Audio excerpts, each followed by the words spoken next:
Morning student. अब अपन पढ़ेंगे 10वां पाठ शत बुद्धि सहज बुद्धि कथा। सौ बुद्धि और सहज बुद्धि की कथा पढ़ेंगे। इसके शब्दार्थ इस प्रकार हैं। मत्स्यो दो मछलियाँ, मंडूकेन मेढक से, जाल हंसता धीवरा हाथ में जाल लिए हुए मछुआरे, उपगता पहुँचे सोह आने वाला कल, पलायनम भागना, अवष्टम्भः रुकना, माँ भेसी मत डरो, दुष्ट चेतसाम दुष्ट हृदय वाले, न भेतव्यम नहीं डरना चाहिए, कूर्म मंडूक कर्कटाद्यः कछुआ मेढक केकड़े आदि, निग्रहित दोनों या बंदी बना लिए गए, क्षेपस्यामः बिछाएंगे, प्रलम्ब मानम लटकते हुए, सहस्रधी हजार बुद्धि वाला, शिरस्तः सिर पर स्थित, लंबते लटक रहा है, स्थास्यामि रहूँगा। यह आपके शब्दार्थ, इन्हें भी बेटा तैयार करना। अब है आपका शत बुद्धि सहस्र बुद्धि कथा, 100 बुद्धि और 1000 बुद्धि की कथा। अनुवाद इसका ध्यान से समझो, पेंसिल लेके बैठो बेटा। कस्मिंश्चित् जलाशये शतबुद्धि सहस्र बुद्धि चेति दो मत्स्या निवसतः स्मः। किसी जलाशय में 100 बुद्धि और 1000 बुद्धि वाली 2 मछलियाँ थीं। तयो एक बुद्धि नाम के मंडूकेन मित्रता अभवत्। उनकी एक बुद्धि नाम के मेढक से मित्रता हो गई। कदाचित जाल हंसता धीवरा तम जलाशय में उपगता। तभी जाल को हाथ में लिए हुए एक मछुआरा जलाशय के पास पहुंचा। तेषु एको धीवरा अवदत्। उनमें से एक मछुआरा बोला, एतस्मिन् जलाशये बहवो मत्स्या सन्ति। इस जलाशय में बहुत सारी मछलियां हैं। सन्ति मीन्स हैं। अतः तान ग्रहीतुम श्रोत्र जालम क्षेपस्यामः।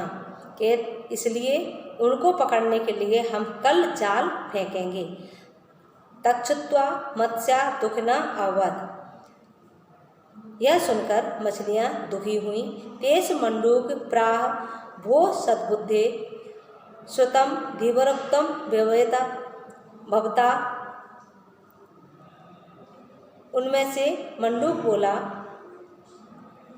नहीं, अतः तान गृहीतुम श्रोत्रम जालम क्षेपस्यामः। कल हम यहाँ आकर जाल फेंकेंगे। तच्छ्रुत्वा यह सुनकर मत्स्या मछलियाँ दुखी हुई। तेज मंडूक प्राह भो सद्बुद्धे, कि उनमें से मेढक बोला, भो सद्बुद्धे, अरे सद्बुद्धि, श्रुतम धीवरोक्तम भक्त्वा, कि तुमने मछुआरे की बात को सुना। तम किम कर्तव्यम, तब हमें क्या करना चाहिए। पलायन अवष्टम्भो वा, कि पलायन मीन्स जाना चाहिए, अवष्टम्भो कहलाता है रुकना चाहिए अथवा रुकना चाहिए। सहस्र बुद्धि अवदत्, 1000 बुद्धि वाली बोली, मित्र माँ भेसे मत डरो, केवल वचन श्रवणादेव न भेतव्यम, कि केवल वचन मात्र से ही नहीं डरना चाहिए। उदाहरण दिया, सर्पाणाम च खलानाम च सर्वेषाम दुष्ट चेतसाम। सर्पों के, दुष्टों के और दुष्ट हृदय वालों के अभिप्राय न सिद्ध्यन्ति। सभी अभिप्राय सिद्ध नहीं होते। सफल, सिद्ध में सफल नहीं होते। तेनेदम वर्तते जगतः, जिससे यह जगत स्थित है। शतबुद्धिरपि कथयत साधुम उक्तम त्वा, के 100 बुद्धि ने भी कहा, साधु उक्तम था, तुम सही कह रहे हो। तुम सहस्र बुद्धि असि, क्योंकि तुम 1000 बुद्धि वाली हो। तम सदृशी बुद्धिम कस्यापि नास्ति, यहाँ तुम्हारी जैसी बुद्धि किसी की नहीं है। वचन मात्रेण स्वजन्म स्थान न त्याज्यम, के वचन मात्र से ही अपने जन्म स्थान को नहीं त्यागना चाहिए। अहम ताम सुबुद्धि प्रभावेण रक्षस्यामि, मैं तुम्हारी सुबुद्धि अच्छी बुद्धि के प्रभाव से रक्षा करूँगी या करूँगा। मंडूक आह भो, मंडूक बोला, अरे मम त्वाम त्वेकाम एव बुद्धि, मैं तो एक ही बुद्धि वाला हूँ। अहम तु अत्र न स्थास्यामि, मुझे यहाँ नहीं रहना चाहिए। अन्य जलाशयम गमिष्यामि, मैं दूसरे जलाशय में चला जाऊँगा। एवं उक्त्वा सम अन्य जलाशयम गतः, यह कहकर वह दूसरे जलाशय में चला गया। ततः प्रभाते धीवरे अगत्य जल मध्येन मत्स्य कूर्म मंडूक कर्कटाद्यो निगृहीतः।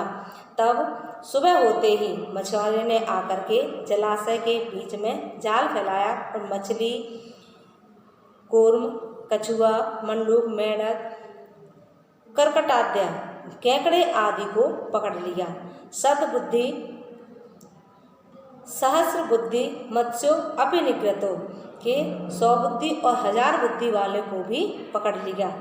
अपराह्ने सुखम गच्छुम धीवरेषु एकस स्कंदे आरोपितम के दोपहर के समय सुख से गच्छतु जाते हुए धीवरेषु मछुआरे को देख करके एकस कि एक के स्कंदे कंधे पर आरोपित है सद्बुद्धि, कौन? 100 बुद्धि वाली। अपरस्य हस्ते दूसरी हाथ में प्रबलम्बान लटकी हुई है सहस्र बुद्धि 1000 बुद्धि वाली। चालोक्य उसको देख करके मंडूका मेढक ने स्वपत्नी अकथयत अपनी पत्नी से कहा, सद्बुद्धि सिर हस्तों लंबते च सहस्र बुद्धि, 100 बुद्धि वाली सिर पर स्थापित है और लटक रही है 1000 बुद्धि वाली। ये लंबते लटकी हुई है 1000 बुद्धि। एक बुद्धि रहम भद्रे, हे भद्रे मैं एक बुद्धि वाला क्रीड़ा विमले जले, इस विमल जल में क्रीड़ा कर रहा हूँ। तो हमें इस कहानी से क्या शिक्षा मिलती है? इससे यह शिक्षा मिलती है कि हमें हमेशा एक बुद्धि से कार्य करना चाहिए, ना कि मछलियों की तरह 100 और 1000 बुद्धि की तरह। हमें मेढक की तरह एक बुद्धि से निर्णय लेना चाहिए।